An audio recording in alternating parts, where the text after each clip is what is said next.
Deputy commissioner قصور کی خصوصی ہدایات کی روشنی میں ضلع بھر میں صفائی ستھرائی کا عمل تیز کر دیا گیا ہے۔ ناجائز تجاوزات اور جگہ جگہ کچرا کنڈیاں ختم کرنے سے شہر خوبصورت بن جائے گا۔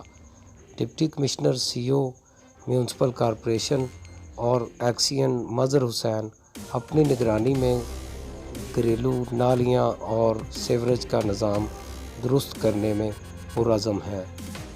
جگہ جگہ پر گندگی کے ڈھیر شہریوں کے لیے اولین مسئلہ تھا۔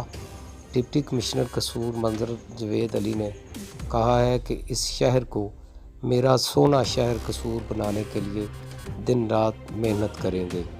ایکسین میونسپل کارپوریشن مظہر حسین نے وائس آف پاکستان کی خبر پر ایکشن لیتے ہوئے کوٹ مراد خاں کے علاقہ محلہ عیسیٰ نگر میں جو پانی میں سانپ آ رہے تھے اس کا بھی زبردست ایکشن لے کر پائپوں کو دوبارہ ٹھیک کر دیا ہے، اس کی مرمت کروا کر پانی کو صاف شفاف بنانے کے لیے اپنے عملی اقدامات کیے ہیں اور اسٹرکٹ ایکشن لے کر فوری طور پر کام کرنا اپنا زندگی کا اپنی نوکری کا حصہ بنا لیا ہے۔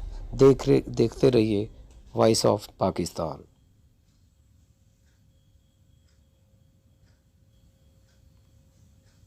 وطن عزیز کے کونے کونے کی ہم اٹھائیں گے آواز اور دیں گے ساتھ ہر مظلوم کا۔ پنجاب، سندھ، سرحد اور بلوچستان دیکھے گا سارا پاکستان۔ Voice of Pakistan.